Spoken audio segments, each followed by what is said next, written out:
What's up, guys?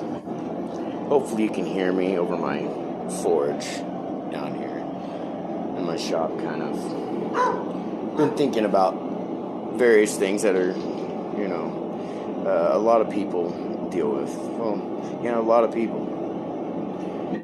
Kind of that subject I wanted to touch on was people living with disabilities. So I'm gonna kind of set you down here while I'm kind of thinking and doing my stuff, but I think people forget. They think that there's different, to a degree there are different levels of being disabled. There's physically disabled, mentally disabled, physically and mentally disabled. There may even be people with emotional disabilities. Some people call that a mental thing, but that can be on a different wavelength there. But what the general public doesn't realize is that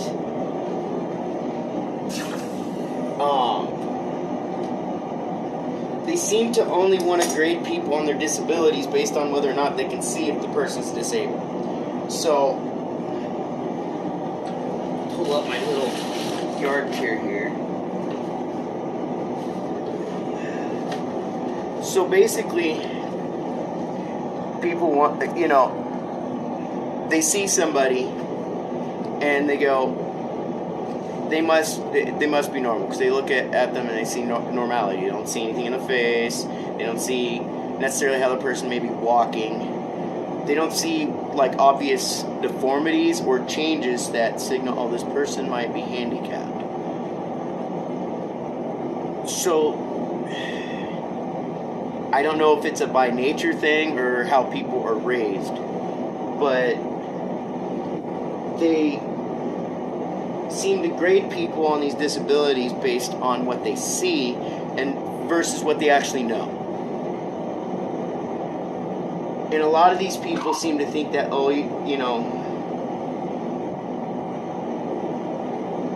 what doesn't break you makes you stronger. This can be true. That's kind of like, this hammer, the metal. I kind of been thinking of people like metal. Because with metal, when you're working it, and I'm still learning when it comes to blacksmithing and all that. But I realize people are just like the metal I work with. I at times will work with basically pot metal, railroad spikes, just, for practice. Do I have anything else in here? I don't really have anything else in here right off the top of my head. Well, I've got this guy here, which I ended up making for my anvil to help me move metal a little easier. But the reason why I compare people to metal is because, it's a time process of forming something into a finished product. It takes a lot of heating. It's going to be cooling in the process, and it takes, it's extremely slow cooling process. The heat sometimes gets absorbed into the anvil, which it actually does, and into your hammer each time you hit it. And as it gets thinner, it cools a little faster, but it also heats up faster. And so every time you hit that piece of metal with the hammer, you're not just making marks and dents into that metal. Those marks and dents, if you don't work on them, they stay. So they're not perfect. So, for example, like this guy. This is one of my first little knives. I keep it around just because I might, work on a little more to change the shape. It's just a railroad spike knife. But if you notice, it's not straight anywhere. It's kind of deformed. It's got all these hammer marks in it. It's definitely by far from perfect, but it has a shape. So to get to that point there, it took a lot of heat, a lot of cooling in essence. Just as you're hammering it, it cools, and then you have to reheat. And so it's going through a process to become what you want it to become.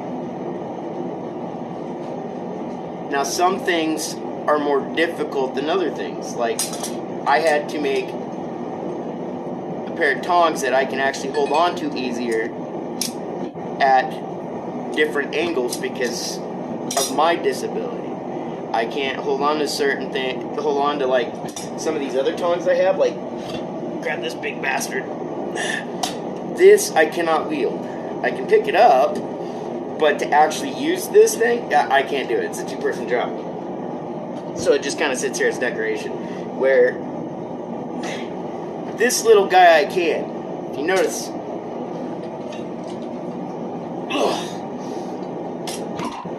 completely different sizes. So obviously the weight's going to be different. But it takes time, some level of skill. Otherwise, if you don't have the skills, you have to adapt to the situation so that you do, to be able to form or go through the process that you want to make or become what you want. And so that's like with metal. Now, people out there think that because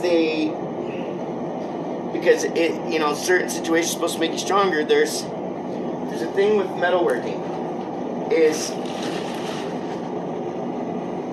if you don't cool the metal right when you get to where you think you want to be, if you don't cool your piece of metal right,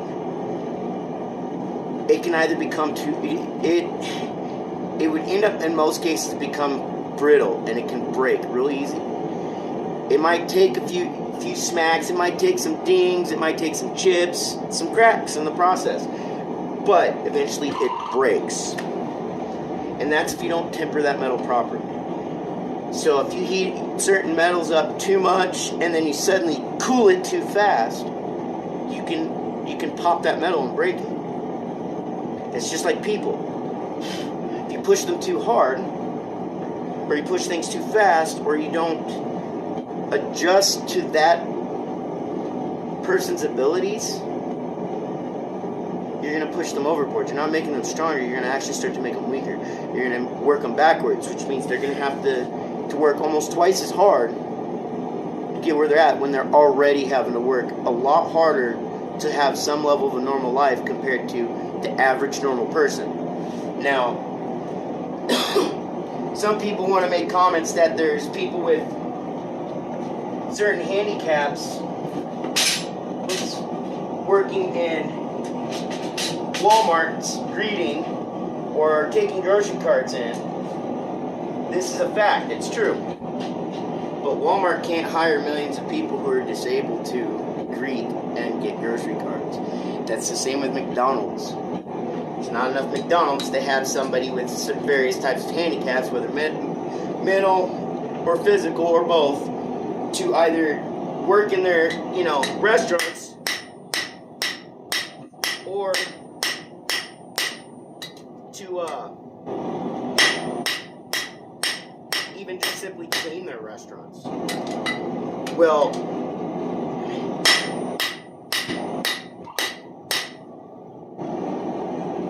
I only move this a little bit. I try to keep these good and hot as I work with them. But people, when they see, like us saying, when it comes to what we visually see in disabled people, is what they dictate on whether or not they can treat that person with dignity or if they treat them like shit. I don't know how many times I've heard people sit back and, oh, you look normal. You must be fine. How many cancer patients are you going to walk up to and say that to?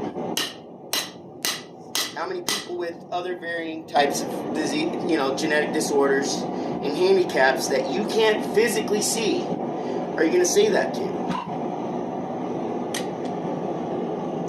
And so people have this expectation of when they see somebody,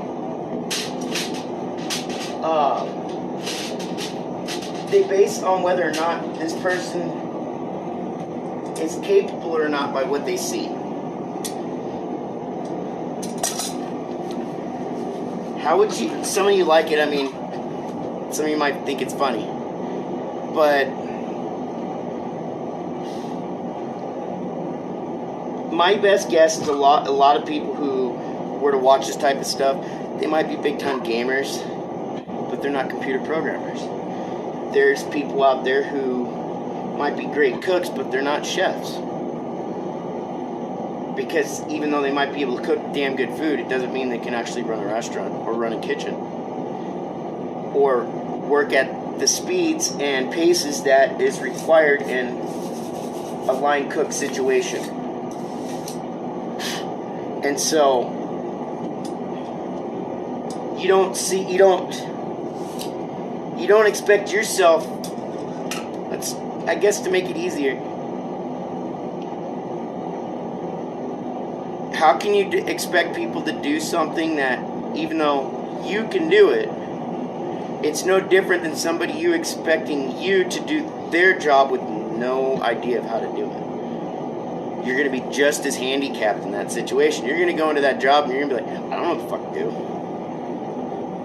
But a lot of you are the normal people. You're not dealing with the handicaps, the limitations, and so forth. See, a lot of people who were either developed where they're born with something and it develops later in life, or something happens in their life that causes them to become either completely disabled, handicapped, limited, what have you. If it happens later in life, a lot of them aren't going to have the ability to just go out and learn a new skill to go make up that difference. It can happen. A lot of them do. But you got a lot at the same time that are not able to do that because they have. So it's kind of like you can teach an old dog new tricks, but when you get a person who's set in their ways, it's difficult to get them to change their ways. It's a lot easier to teach an old dog new tricks than it is to get a person to do something that's completely out of their element when they're still trying to learn how to live with their limitations. They're still trying to cope because they've got those mental hurdles going on. A lot of people who are born with these disorders and whatnot are very aware of what's going on with them. Some of them don't have the ability to verbalize it. Others are uncomfortable of being public about it. And a lot of it's in the common same situation. They're out of fear of being judged by normal people or being compared. There's a lot with disabilities who either were born with it or developed at a young age. They grew up with a lot of alienation within their family because over time their family starts to, bitch about the burden. They talk about how much they love somebody, but they bitch about the burden of that person. And it's like, you really can't hold it against them. It's not like they chose it. Technically, it's your parents' genetics that decided whether or not you're born a certain way or not. It's not your decision. It's your parents banging each other, not you. But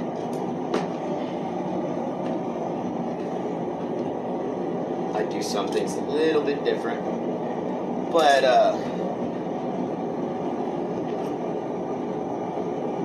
a lot of these folks who are born with these varying disabilities will tell you they've had to deal with family members, friends, all this stuff, judge them based on their disability, their limitations, or how they're able to cope and handle with things or with their own disabilities. You know how easy it is for somebody who has no disability or went their whole life without various limitations and could do anything they want to do like the next normal person can? What it's like to have that person try and tell you that it's easy to do, you just got to put your mind to it, when they themselves don't know what it's like to go through what you're going through. If all we had to worry about was like the next person, wake up, either go to school and work, or go to work and then school, or go to work and come home and take care of a family and all this stuff, then not have to worry about what our health is going to be like tomorrow, if we're going to actually be able to get out of bed, if we're going to be able to get up and walk the next day. Some people don't know if they're going to wake up the next day. They look normal, but it doesn't mean they're normal. And so,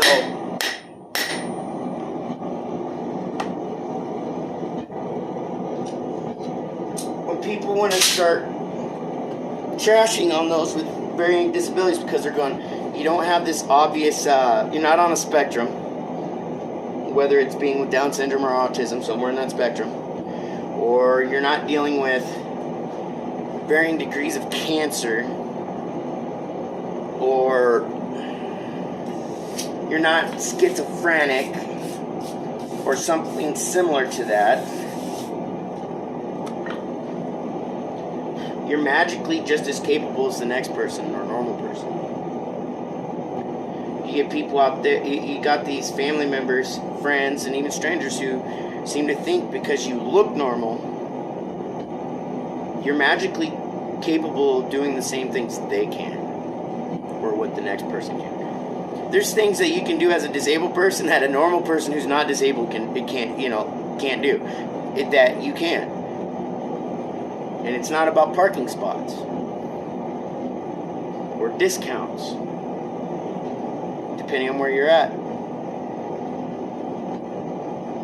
See, a lot of people with disabilities, especially when they are born with them or it develops at an early stage or something happens to them at an early stage, they grow up with that alienation and it eventually starts to turn to isolation from their own friends and family. A lot go through it. And so for them, they get to a point, it's hard for them to deal with relationships, whether it's a relationship with their family, a relationship with a friend, or having an emotional and intimate relationship with a significant other. They will have some level of distance there because they're afraid that that person's probably going to leave them in the same, are going to kind of fuck them off at some point like their friends and family have done. So a lot of people with physical handicaps and limitations and disabilities and all that, they still end up developing the mental part of things, even when they seem normal. They're battling depression, they're battling loneliness, they're battling a lot of things. They're not just battling their physical health or their physical well-being of being capable of doing certain things. They're battling people's judgment every day. And a lot of times they're growing up with it. And so when they're growing up with that, going back to the metal, they're being rapidly heated up at moments and then doused in ice water. And it's constant. And they might have little moments where things calm down, it seems nice. It might go on for a couple years like that, but then all of a sudden they're right back to it. And it's a constant battle for them. It doesn't help when friends and family add to that. Yes, those people are more self-reliant than you could probably ever be, especially if you ended up in their shoes. I will tell you, most people who are handicapped, disabled, etc., you put a normal person in their shoes, most normal people will not live through it. They won't. Because you're growing up with not just an emotional and mental resiliency, you grow up with a slight physical resiliency as well. And that's being able to restrain yourself sometimes from allowing depression to take over. You find other things to distract it. Some people allowed to have. But I think the best thing that most people with some level of limitation, handicap, or disability, whatever you want to call them, the most they could ever need is a real friend or a family member. That people can see them for the person that they are, not for their handicap, and not for their limitations or their lifestyle that has come from those limitations. The problem with some folks too is they'll take those prejudices, because it is a prejudice, it's a bigotry. It's called ableism, when you start making judgments on people who are disabled. And it's also effectively in the same realm as racism, because if you start saying that, say, a person of color is incapable of doing this or that, kind of like driver's licenses or using computers or voting, which is bullshit, that's saying they're stupid and incapable. That's ableism right there. That's saying you're being a fucking bigot. And so, just because these people build a resiliency at a young age, you can take a good chunk of steel like this. This is some heavy-duty tool steel right here that I use. And as you saw, I use it to help sometimes forms the metal. Like right now, I'm forming a handle right now on a couple railroad spike knives that I make for a couple friends. But pure novelty, they're not. They might be usable for utility, but I wouldn't rely on a railroad spike knife from anyone unless they took an actual chunk of really good steel, shaped a railroad spike out of it, and then made a knife from there. But anyways,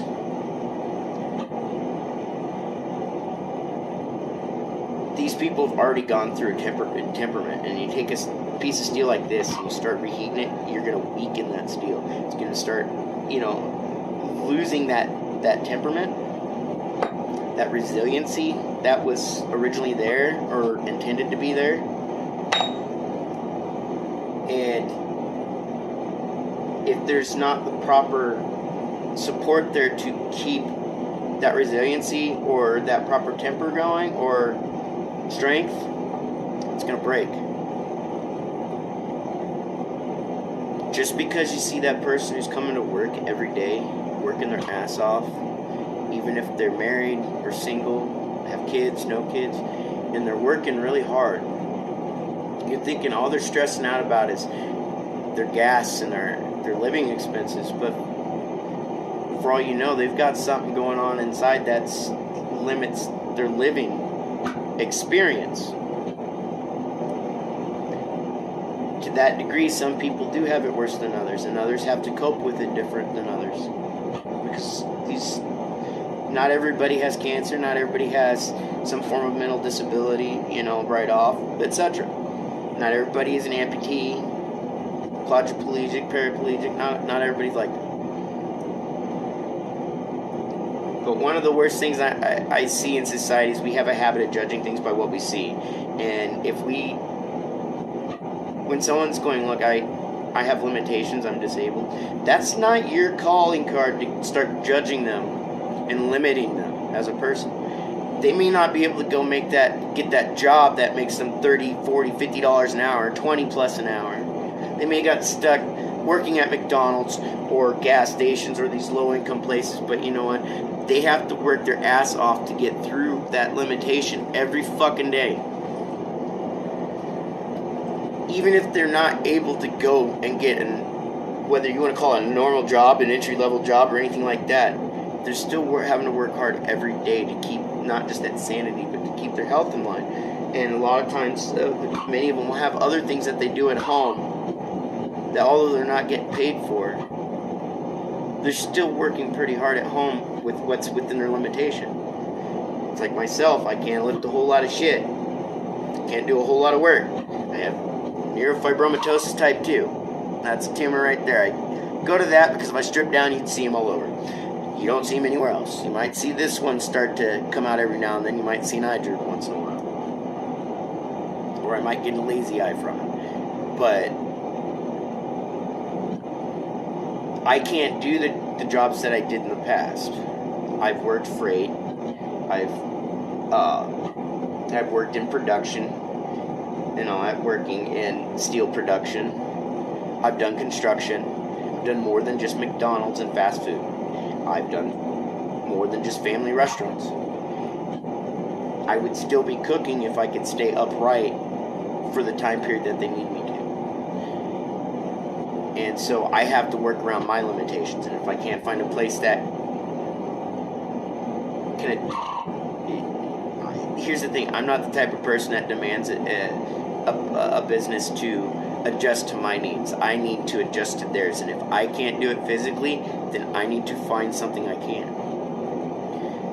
And so it's not always easy. The other part is people with disabilities, varying degrees, also have to deal with the mental knowledge of knowing that when they go into this workplace, they're going to start getting judged by their coworkers, their bosses, even by their customers if they're dealing with the public. They know it's going to happen.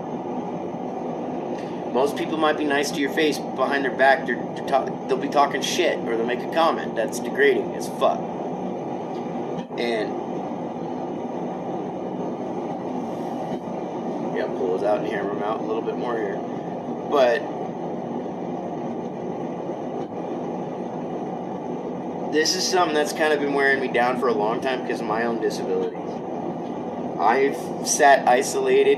You know, for a long time there, I got to see one person, the same person, every day. That was the only person I could interact with because they're the only ones around. If I needed to interact with somebody else, I would go down here to the marketplace. People with disabilities do the same thing. They start getting lonely. You might see them going into a store, a restaurant, and they just start talking to strangers because they're lonely. They don't have anybody else to talk to them. Most people be nice to their face, and then, okay, and then they shy off. Not to be seen again. And so, you see that this happen all too much. You see this happen within friendships. People who grew up together, and as one friend may start developing something, the other friend starts shying away further and further, distancing himself more and more. The hardest thing for most people with disabilities is not about necessarily getting the medical or health care, which can be a bitch to get. The hardest thing is finding people that will actually support you and be there as a person. Most people think that supporting someone is here's $1, here's $5. No. You obviously don't know how to have a relationship with anybody if you think support and help is money. It's not how that works. I think people were taught too much that that's what it is. Knowing that I'm not the only person in the world, you know, everybody deals with some level of judgment. How many normal people out there enjoy being judged when you're perfectly normal and you're more than capable of adjusting to a situation, where some of us can't necessarily just adjust to a situation. We have to adjust to our limitations and our handicaps that we get judged for.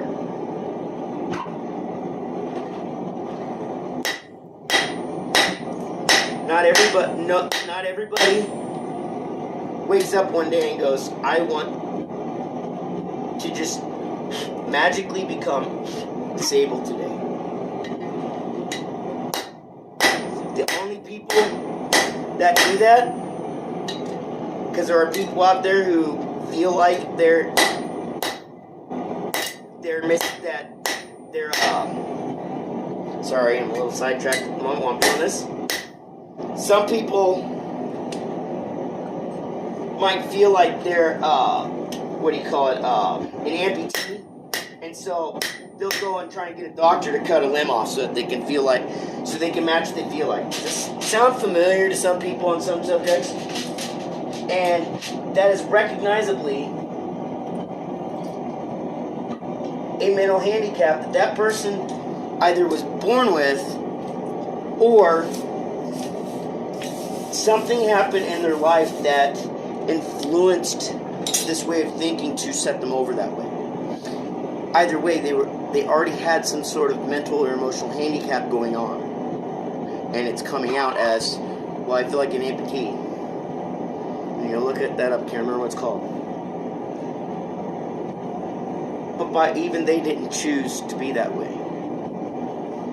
I want you all to look in the mirror and ask yourselves, if you woke up one day and found that you had limitations, do you want people to judge you the way you judge the people that are handicapped, for those of you who are doing it? I pray to God for a lot of people, if you're doing that your children don't end up developing something later in life. Because your children are going to have to deal with the same hurdles and difficulties as the next person with these various handicaps. And their hurdles may be different, but they're going to be a lot harder than those normal people out there who want to keep kicking them every time they try to get over them. I hope you guys have a good day. This was a little bit more of a serious thing, but I know it's kind of generalized too, so yeah. Hope you have a good day.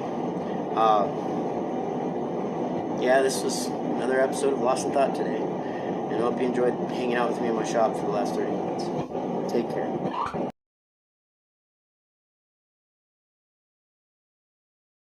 You one of those folks out there looking for a experienced blacksmith, as a magician with hot metal and steel?